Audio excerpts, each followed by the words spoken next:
अस्सलाम वालेकुम नाज़रीन, आज का सच के साथ मैं हूं नदीम हुसैन। जस्टिस काजी फ़ाइज़ ईसा का फ़ैसला जो है वो आ गया और ज़ाहिर है कि ये फ़ैसला जो है इसके बड़े दूररस नताइज जो हैं वो मुरतब होंगे।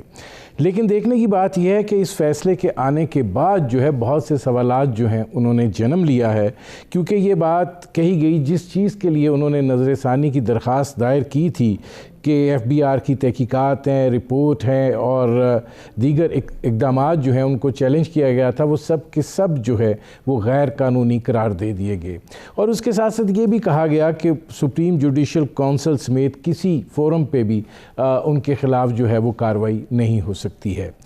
इस प्रोसीडिंग्स के दौरान जो कुछ सामने आता रहा और जो रिमार्क सामने आते रहे, जो सवालात जस्टिस काजी फ़ाइज़ ईसा साहब से किए जाते रहे, उनके जवाबात उस तरीके से तो सामने नहीं आए। अलबत्ता कानूनी जंग जो है वो इसमें ज़रूर लड़ी गई और उस कानूनी जंग के नतीजे में सुप्रीम कोर्ट का जो फ़ैसला है वो 6-4 की अक्सरियत से जस्टिस काजी फ़ाइज़ ईसा और उनकी अहलिया सरीना ईसा के हक़ में आया। गो के काजी फ़ाइज़ ईसा के हक़ में 5-5 की तकसीम थी, लेकिन ये सूरत हाल जो है ये यकीनन आगे चलकर, जैसे मैंने कहा कि इसके दूररस नताइज होंगे, इस पर बहुत ज़्यादा अब बात हो रही है, बहुत ज़्यादा सवालात जो हैं वो उठाए जा रहे हैं। और इस हवाले से ये भी कहा जा रहा है कि क्या ये प्रेसिडेंट सेट होगा दीगर केसों के हवाले से भी, दीगर मामलात के हवाले से भी, और क्या ये केस जो है ये बतौर रेफरेंस इस्तेमाल होगा जब जब इस तरह की मुकदमा जो हैं वो आएंगे जिनके अंदर गैर मुल्की ज़मीन के ऊपर जो जायदादें हैं उनके बारे में बात की जाएगी। तो ये वो सूरत हाल है जिस पर करेंगे बात। आपका अपने मेहमानों से तारुफ़ करवाते हैं। हमारे साथ मौजूद हैं हामिद खान साहब, साबिक़ सदर सुप्रीम कोर्ट बार के। हमारे साथ मौजूद हैं जस्टिस रिटायर्ड शाइक उस्मानी साहब, मुमताज़ कानूनदान हैं। हामिद खान साहब, इस पे बात हो चुकी, कल फ़ैसला जो है वो यकीनन आ चुका, लेकिन उसके बाद बहुत से सवालात जो हैं वो जन्म ले रहे हैं। और पहला सवाल आपसे यही है कि ठीक है, जस्टिस काजी फ़ाइज़ ईसा साहब सुप्रीम कोर्ट के ऑनरेबल जज हैं, उनकी अहलिया सरीना ईसा जो हैं उनको भी मौका फ़राहम किया गया, लेकिन सवाल जो था वो बाहर जायदादों के बारे में था।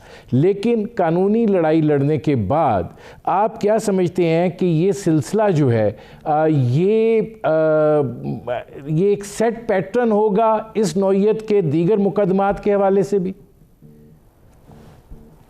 देखिए, हर केस के नदीम साहब अपने अपने वाक़यात होते हैं, हक़ाइक़ होते हैं। ये बात दुरुस्त है कि वो नज़ीर भी होती है दूसरे केसेस के लिए, लेकिन जहाँ तक उसकी रेलेवेंस होती है वहाँ तक ही होती है। लिहाजा ये कहना कि बैरून मुल्क जायदादें होना और वो एक्सप्लेन ना हो सकना, वो एक मामला है जो इसको रस्सा तो नहीं बंद किया गया। इस केस में तो एक्सप्लेन भी हो गया। इस केस में वो जायदाद जज साहब के अपने नाम थी नहीं, ना जायदाद ये कहीं साबित हुई है कि उनके पैसों से ख़रीदी गई। उनकी बेगम साहब जो थी उन्होंने बाहर भी एम्प्लॉयमेंट की है, पाकिस्तान में भी की है। पाकिस्तान में भी उनकी वसी ज़मीनें हैं जहाँ से बहुत सारी आमदन है। लिहाजा उसमें जज साहब के साथ बराह रास्त इन जायदादों का कोई ताल्लुक़ नहीं निकला, और इसलिए यहाँ पर वो केस नहीं बन सकता जो कि शायद कहीं और बन सकता हो, क्योंकि यहाँ पर असल मकसद तो विक्टिमाइजेशन का था। क्योंकि काजी फ़ाइज़ ईसा साहब ने 2019 की फरवरी में एक जजमेंट दी थी जो कि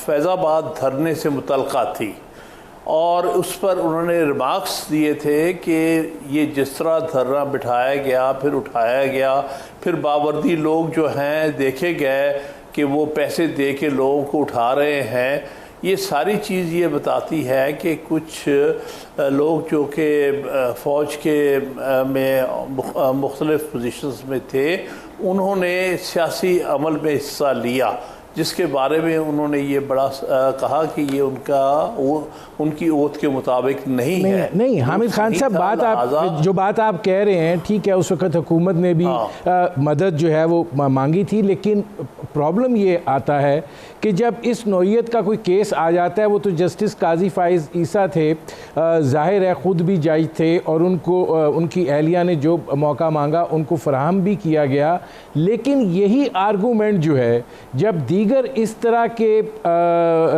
जायदादें रखने वाले लोग देते हैं, तो क्या फिर ये प्रेसिडेंट सेट होगा कि उनकी उस बात को भी तस्लीम किया जाएगा कि हमारे बच्चे जो हैं या हमारे अहलिया जो हैं वो ज़ेर कफ़ालत नहीं है, उनका अलग मामला है, उनकी अलग चीज़ें हैं।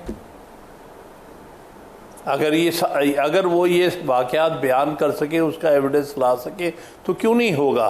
देखिए ना, ये तो हर शख्स को ये हक़ है कि वो अपने पैसे अपनी मर्ज़ी के मुताबिक खर्च करे, अगर वो पैसे जायज़ तरीके से अर्न किए हुए हों। और इस केस में तो अगर आप देखें, टोटल आउटले जो था वो 7.5 लाख पाउंड्स का था और 7,35,000 पाउंड जो थे वो बाहर भेजे गए और बिल्कुल कानूनी ज़रिए से भेजे गए और सब चीज़ साबित थी। लेकिन जल्दी उन लोगों को थी, ये केस कोई उनके ख़िलाफ़ पैसे बाहर भेजने का ये नहीं था, बल्कि ये था कि उनको विक्टिमाइज़ करना मकसद था। इसलिए विच हंटिंग हो रही थी कि ढूंढो कोई चीज़ इनके ख़िलाफ़ मिले तो इनके ख़िलाफ़ रेफरेंस दायर किया जाए।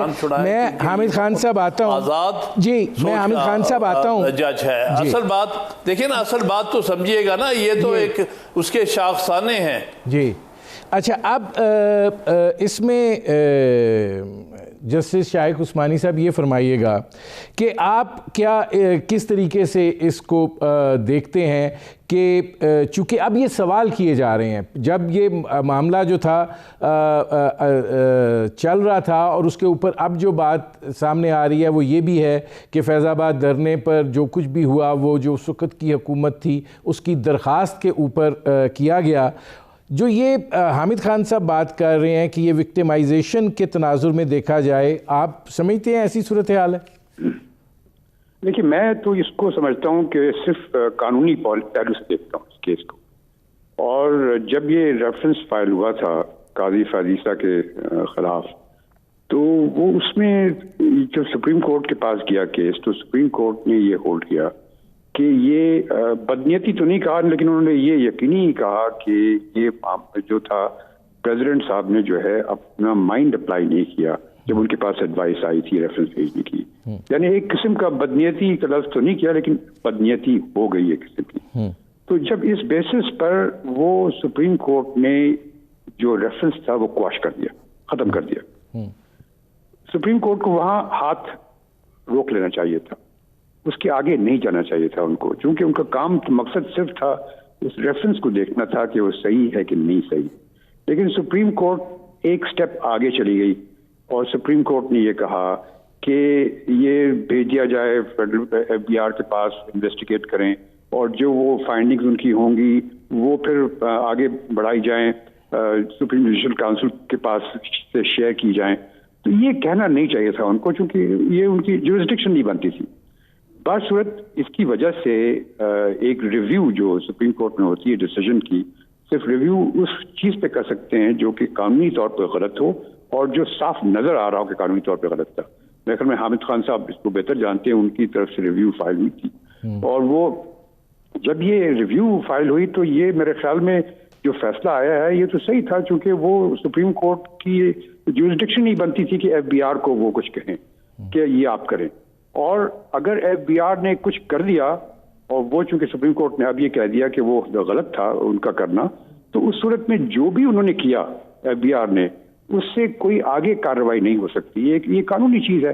तो मैं तो इसको सरासर कानूनी तौर पे देखता हूँ। मैं कहता हूँ कि बड़ा कानूनी तौर पे बड़ा सही फैसला था। और जहां तक कि दूसरी बातें हामिद खान साहब ने कही कि विक्टिमाइजेशन वगैरह, वो तो खैर सारी दुनिया को पता है कि क्या हुआ था फैजाबाद में। और उसके बाद क्या क्या चीज़ें होती हुई हैं। और मैं आता हूँ, शाइक उस्मानी साहब हमें ज्वाइन किया है लेफ्टिनेंट जनरल रिटायर्ड ग़ुलाम मुस्तफ़ा साहब ने।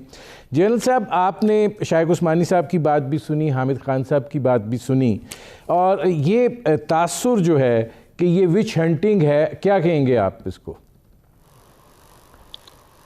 देखिए, बहुत ज़्यादा बदकिस्मती है पाकिस्तान की। मैं ये सुन रहा था सारी बातें खान साहब की और शमी साहब की। मेरा ख्याल विच हंटिंग किसी की हुई है तो पाकिस्तान की हुई है। आज कल से जो मैं बातें सुन रहा हूँ, जब से हमने ये मुकदमा चल रहा है, एक तो हमारे आला तरीन अदालत का एक जज हैं, उन पे ये बात उठी है, और मेरा ख्याल है जो तमाम नॉर्म्स थे उनको एक तरफ रखकर सिर्फ उनको किसी न तरीके से बचाने के लिए सारा कुछ रख्ता इख्तियार किया गया है, सब कुछ जो भी किया है। और मुझे एजाज आसन साहब की बात याद आती है कि ये सुप्रीम कोर्ट के अपने जजेस साहिबान कभी इसके फैसले को वो फैसला नहीं देंगे जिसका होना चाहिए, क्योंकि इसके बाद फिर एक रास्ता खुल जाएगा और जो सीनियर जुडिशरी सारी है वो सारी शायद उसके ऊपर भी बात होना शुरू हो जाए। बहरहाल ये फैसला आया है। क्या ये आम किस्म का मुकदमा चला है? ये एक जज सुप्रीम कोर्ट का जिसके ऊपर इतनी बड़ा एक इल्ज़ाम लगा, सही गलत तो बात की बात है ना, उसको अदालत में बैठने क्यों दिया गया? क्यों बैठ रहे वो? क्या उनका बाकी सबको हम कहते हैं कि अपने इलाके से अलग हो जाए ताकि उनकी इन्वेस्टिगेशन भी हो सके, सब कुछ हो सके, लेकिन यहाँ पे जज साहबान ना सिर्फ ये कि अदालत में बैठे रहे, मुकदमात लड़ते रहे, सब कुछ करते रहे और अपना मुकदमा भी लड़ने की इजाज़त दी गई, फिर जिस तरीके से मुकदमा चला है सारा। अब आते हैं जिस तरफ ये अभी हामिद खान साहब बात कर रहे थे। मैं खुद चूँकि इस महकमे से ताल्लुक़ रहा है मेरा, और मेरा ख्याल है चूँकि अब अल्लाह ताला रहम करे पाकिस्तान पे भी और हम जैसे लोगों पर भी, किसी फैसले पर तो बात हो सकती है ना, हम किसी की ज़ात पे तो बात नहीं कर रहे। वो जो फैसला था जो इन्होंने दिया था फैज़ाबाद धरने का, जिसे कहा जा रहा है कि विच हंटिंग हो रही है, मेरा ख्याल है कि उस फैसले को गौर से पढ़ लिया जाए तो पाकिस्तान की तारीख के जो चंद एक ऐसे फैसले हैं जिनके बारे में बहुत बड़े सवाल खड़े किए जा सकते, तो वो एक फैसला है। उन्होंने उस वक़्त भी जिन लोगों को उन्हें जिनके खिलाफ फैसला कर दिया था उनकी बात सुनने की कोशिश ही नहीं की। उन्हें जब बताया गया कि हुकूमत वक्त का ये ऑर्डर था कि इसको किसी ख़त्म किया जाए और इससे किसी से डील किया जाए, तो उस तरफ बात ही नहीं की। बात हुई उसकी। मुझे जन साहब एक ब्रेक लेना पड़ रहा है। नाज़रीन, हमारी गुफ्तगू जारी है, मुख्तसर से कमर्शियल ब्रेक का वक्त हुआ है, मिलते हैं इस वक्फे के बाद।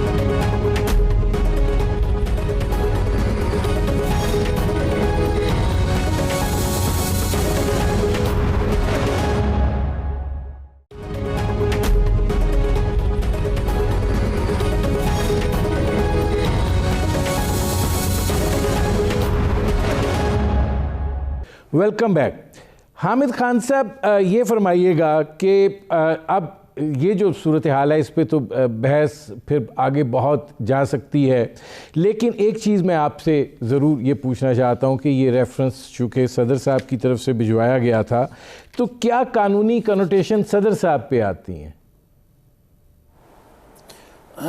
देखिए, उसके बारे में तो सुप्रीम कोर्ट पिछले साल का जो 19 जून का फ़ैसला है उस पर वाज़ेह तौर पे कह चुकी है कि उसमें सदर साहब ने अपना माइंड अप्लाई नहीं किया। उन्होंने जैसे पीछे से रेफरेंस आया और ये कहा कि चूँकि मुझे वज़ीर आज़म की एडवाइस है लिहाजा मैं ये रेफरेंस जो है भेज रहा हूँ सुप्रीम जुडिशल काउंसिल को। उसमें कहीं पर भी ये नज़र नहीं आ रहा कि उन्होंने इंडिपेंडेंटली अपने तौर पर किसी से एडवाइस ली हो कि आया ये रेफरेंस कानूनी तौर पर आइनी तौर पर बनता भी है कि नहीं, क्या इसमें कुछ सुकम है कि नहीं, ये बात उन्होंने की नहीं। उन्होंने जैसे पीछे से एडवाइस आई उसके मुताबिक ही आगे उन्होंने रेफरेंस भेज दिया, जो कि अगर उसमें आइन की शिक देखी जाए तो उन पर एक ज़िम्मेदारी आयद होती थी कि वो अपना माइंड अप्लाई करें, जो भी मामलात हैं देखें इल्ज़ामात क्या हैं, क्या ये इल्ज़ामात की बुनियाद पर रेफरेंस जज के ख़िलाफ़ होना चाहिए कि नहीं होना चाहिए, इसमें इससे पहले कोई इंक्वायरी होनी चाहिए, ये सारी चीज़ें उनको देखनी चाहिए थी, क्योंकि ये कोई छोटा कदम नहीं है। आप जब सुप्रीम कोर्ट के जज के ख़िलाफ़ रेफरेंस भेजते हैं तो भेजने से पहले आपको पूरी एहतियात करनी चाहिए और पूरी तरह अब अपनी तसल्ली। हामिद खान साहब, अब दूसरा सवाल ये है कि जो जनरल साहब की बातों से नतीजा अख्ज़ हुआ वो ये है कि क्या इंसाफ के तकाज़ों को पूरा किया गया इस सारे मुकदमे के दौरान, क्योंकि जो उन्होंने बात की कि वो अपनी जगह पर भी मौजूद रहे, उन्होंने जो कुछ वो कहते गए वैसे वैसे वो चीज़ें जो हैं उस तरीके से होती गईं, तो क्या इंसाफ के तकाज़ों को भी पूरा किया गया? देखिए, इंसाफ के तकाज़े वहाँ नहीं पूरे हुए। जो रेफरेंस भेजने के हवाले से अगर आप पूछेंगे तो मैं यही कहूँगा कि वहाँ इंसाफ के तकाज़े नहीं पूरे किए, बल्कि कानून को गलत इस्तेमाल किया था। इसलिए तो सुप्रीम कोर्ट ने कहा है कि ये कानूनी तौर पे मेलाफाइडे है, ये मेलाफाइडे लॉ है, क्योंकि उन्होंने कानून को इस्तेमाल किया एक मकसद अचीव करने के लिए, एक जज को जो है वो विक्टिमाइज़ करने के लिए। तो ये तो ऑलरेडी साबित हुआ कि कानूनी तकाज़े नहीं पूरे हुए थे। यही सुप्रीम कोर्ट का वर्डिक्ट था। दूसरी बात ये है कि हुकूमत ने या किसी ने भी इस फैसले के ख़िलाफ़ नज़र-ए-सानी की दरख्वास्त नहीं दी, लिहाजा हुकूमत ये नहीं कह सकती है, ना सदर ना कोई और, कि इस फैसले में कोई सुकम है। अगर सुकम था तो आप रिव्यू पिटीशन डाल देते, जैसे हम वकला ने डाली थी, जैसे कि ख़ुद काजी साहब ने, उनकी बेगम साहब ने डाली थी। लिहाजा उन्होंने तो ये फ़ैसला पूरी तरह कबूल किया था जो पिछले साल आया था, और इस हवाले से, और उसमें यही कहा गया था कि कानूनी और आइनी तकाज़े पूरे नहीं हुए हैं, लिहाजा उसको क्वैश किया जाता है। अच्छा, अब शाइक उस्मानी साहब ये फरमाइएगा कि आपने जो बात की कि सुप्रीम कोर्ट ने जब इसको ख़त्म कर दिया और एक मेलाफाइड इंटेंट करार दे दिया, उससे आगे नहीं जाना चाहिए था, तो फिर जो वो उससे आगे गए और FBR वाला मसला सारा जो है वो खड़ा हुआ, उसकी आपको क्या वजह दिखाई देती है? क्या ये उस वक़्त क्या तकाजा था? देखिए, मेरे ख्याल में सुप्रीम कोर्ट उस वक्त अजीब शश व पंज में थी।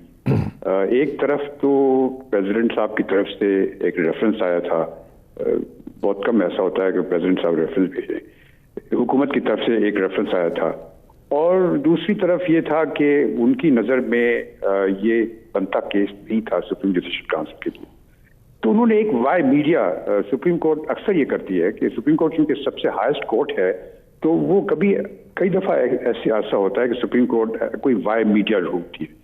तो सुप्रीम कोर्ट ने कहा कि चलें हम तो क्वाश कर देते हैं, रेफरेंस तो ख़त्म हो गया, लेकिन ये ना लोग बाद में कहें कि भाई एक आदमी जिसकी प्रॉपर्टी का मामला था वो सही तरीके से इन्वेस्टिगेट नहीं हुआ, तो उन्होंने वो FBR को कह दिया कि आप जरा इसको देख। लेकिन वो तो शाइक उस्मानी साहब अब भी नहीं हुआ ना? क्या जो आप कह रहे हैं कि प्रॉपर्टी का मामला ठीक तरीके से नहीं हुआ, इसलिए FBR को भेज दिया, FBR की रिपोर्ट भी नल एंड वाइड हो गई, सारा कुछ खत्म हो गया। नहीं, वो देखिए नल एंड वाइड कानूनी तौर पर हुई है। वो इस वजह से चूंकि सुप्रीम कोर्ट इस नतीजे पे पहुंची रिव्यू में कि FBR की अपॉइंटमेंट इस इन्वेस्टिगेशन गलत थी, तो अगर वो इनिशियली गलत थी बिल्कुल शुरू से, तो जो भी FBR ने किया वो गलत है। ये तो कानूनी चीज़ है बिल्कुल। तो इस वजह से उन्होंने ये वो जो कुछ भी उन्होंने किया वो गलत हो गया। ये अभी भी FBR को यह हक हासिल है कि वो एक नॉर्मल लॉ के तहत अगर कोई इन्वेस्टिगेशन करना चाहते हैं on their own under the normal law, तो वो कर सकते हैं, उनको कोई रुकावट नहीं है। लेकिन जो उन्होंने फैसला सुप्रीम कोर्ट के ऑर्डर की वजह से किया था वो सही नहीं था। इस वजह से जो भी वो करना चाहते थे वो नहीं कर सकते। अब जैन साहब ये फरमाइएगा कि जैसे हामिद खान साहब कह रहे हैं कि रिव्यू पिटीशन में गवर्नमेंट नहीं गई, और अगर एतराज़ था तो इस पे बात हो सकती थी। FBR का एक रोल बनता है, वो रोल उन्होंने सुप्रीम कोर्ट के कहने पर क्यों अदा किया, इससे पहले क्यों नहीं अदा किया? तो ये सारे सवालात जो हैं, ये जो लूप होल्स हैं, ये तो अपनी जगह पे मौजूद हैं, तो इस पे फिर मोतरिज़ होने वाली तो कोई बात नहीं बनती। कल का ये जो फैसला आया है ना, आप इसकी अगर जुज़ियात पे जाएं तो बड़ा वाज़ेह कर दिया गया है कि चोरी के बारे में तो बात ही नहीं करनी, चोरी का माल जो है इसके बारे में तो बात नहीं करनी, ना किसी को हक है। इसलिए कि ये नहीं पता चल सका कि चोरी बरामद किसने करवाई है। झगड़ा इस बात पे हुआ कि अब वो कोई बात नहीं करेगा, कोई इस बात को इन्वेस्टिगेट नहीं कर सकता, FBR कर सकती, FIA कर सकती। मेरा अपना ख्याल ये है कि जो रिपोर्ट्स हैं, इतने बड़े इदारे हैं पाकिस्तान के, या तो इन इदारों को ख़त्म कर दिया जाए, इनकी रिपोर्ट्स पब्लिक कर दें ताकि दुनिया को पता चल जाए कि वो शख्स जिसको हम कल, जो मेरी ज़िंदगी मौत का फैसला दुनिया में तो इन्हीं लोगों ने करना है ना, सुप्रीम कोर्ट में जो बैठे हुए जज हमारे जो है, उनके ऊपर इतना बड़ा वो इल्जाम, उस तरफ तो बात ही नहीं की कोई, उस तरफ तो टेक्निकली किसी ने डिस्कस किया ही नहीं अदालतों में। बात तो यही होती रही, कभी आप सुप्रीम जुडिशल काउंसिल जा रहे हैं, कभी आप एक जगह जा रहे हैं, कभी दूसरी जगह जा रहे हैं। ये मुकदमा मुझे बताइए कि इतना ज्यादा कॉम्प्लिकेट क्यों कर दिया गया इसको? सुप्रीम जुडिशल काउंसिल में जाके अगर फैसला नहीं हो सकता था, जहां पूरी जुडिशरी, हमारी सारी जुडिशरी बैठी हुई है, तो फिर आप सब खत्म कर दें सारा कुछ। इन टेक्निकलिटीज पे सब दुनिया छुटती जाएगी। अगर FBI की रिपोर्ट सामने आ जाए, मेरा ख्याल है सब कुछ दूध का दूध पानी का पानी हो जाएगा। इस सवाल का तो जवाब देने की ना जज साहब ने ना किसी और ने सहमति की, ना इनसे किसी ने पूछा है कि ये बताइए कि भाई ये जो आपके यहाँ जितने कुछ बात हो रहे 7 लाख पाउंड नहीं 70 लाख पाउंड है, वो तो एक अलग बात है ना, ये कि भाई ये आपके पास से बरामद हुए, इसका आप बता दीजिए ताल्लुक है, उस तरफ तो बात ही नहीं गई। वो तो वहां पे जिनकी बेगम साहिबा थी, वो तो मेरे ख्याल कल या परसों भी उन्होंने कहा जी आप जज साहब जो फलाने जज हैं उनका भी आप पड़ताल कर लें, फलाना जो चीफ जस्टिस है उसकी पड़ताल भी कर लें आप। तो मामला तो दाएं बाएं घुमा के इसको खत्म कर दिया गया केस को। मैं फ्रैंकली स्पीकिंग, मैं तो हम फ्लैबरकास्टेड के हमारी जो अदालत उज़्मा है, जहाँ पे मेरी जिंदगी मौत के फैसले होने हैं, जहाँ बैठ के पाकिस्तान की तारीख के मामला को सीधा किया जाना है, अगर वहाँ पे ये हाल है, वहाँ पे एक ऐसे जज साहब को ये कहा जा रहा है कि उनको खामखा उनको क्या कहते हैं निशाना उनको बनाया गया इस वजह से, उस जजमेंट को तो पढ़ लिया जाए गौर से, खुदा के लिए उसको तो पढ़े। आप क्या बात की उन्होंने तो हुकूमत से पूछने की गवारा नहीं किया कि भाई जिन लोगों को आपने भेजा था, जिनका कहते वर्दी में मजबूस थे, किसने भेजा था उनको वहां पे? खुद चले गए थे वहां पे। उन्होंने तो खूब पूछने की कोशिश ही नहीं की कि जब ये TLP वाले लाहौर से चले तो चीफ पाकिस्तान आर्मी ने खुद बैठ के चीफ मिनिस्टर को फोन किया था कि भाई खुदा के लिए इनको रोके, यहाँ मसला बन रहा है आपके लिए। हमें हैरान को ना हैरान चीजें मसला। जैसा मैं आता हूं अब इसमें हामिद खान साहब, सवाल ये है कि सुप्रीम जुडिशल काउंसिल बेहतर फोरम नहीं था कि वहाँ पे बात होती, वहाँ पे सारा सिलसिला जो है वो होता? देखिए, अगर केस सुप्रीम जुडिशल काउंसिल के सामने आईनी तौर पे ना पेश किया गया हो तो फिर उसका यही अंजाम होना चाहिए कि फिर कोई अदालत इसका फैसला करे कि आया ये रेफरेंस कानूनी और आईनी तरीके से पेश हुआ कि नहीं। अगर वो पेश ही उस तरह से नहीं हुआ, उसके पीछे कोई अनासर ही नहीं है और उस कानूनी अनासर या आईनी अनासर को पूरा नहीं किया गया, तो फिर उनके सामने पेश करने का जवाब ही नहीं बनता। सवाल ये है कि क्या हुकूमत ने कोई प्रॉपर इंक्वायरी की थी? क्या उसमें उनकी बेगम साहब और उनके बच्चे जिनके नाम वो प्रॉपर्टीज थी उनको पूछा गया था? आपने सीधा सीधा प्रिज्यूम कर लिया कि ये तो जज साहब के पैसों से खरीदी गया होगी, पहले आप इंक्वायरी तो करके देखते। ये एक बड़ी अहम चीज़ है, बजाय इसके कि आप फैसला कर लें और सदर साहब बगैर सोचे समझे उसका रेफरेंस भेजते। कोई बेसिक इंक्वायरी तो करनी चाहिए थी इस मामले में, ताकि इतना वक्त ज़ाया ना होता, इतना सुप्रीम कोर्ट का वक्त ज़ाया हुआ, इतना कौम का वक्त ज़ाया हुआ।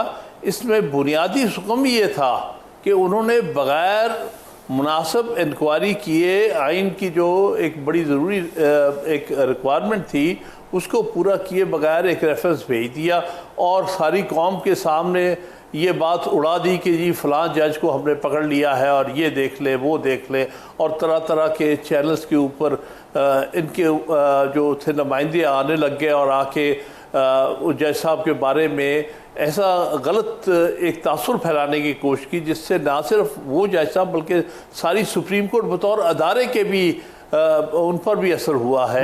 तो मैं आमिर खान साहब, मेरे पास अब वक्त बड़ा थोड़ा रह गया, जन साहब आखिरी 1 मिनट है, आप कैसे रिस्पॉन्ड करेंगे? ये तो दोनों तरफ एक ही जैसा मामला है।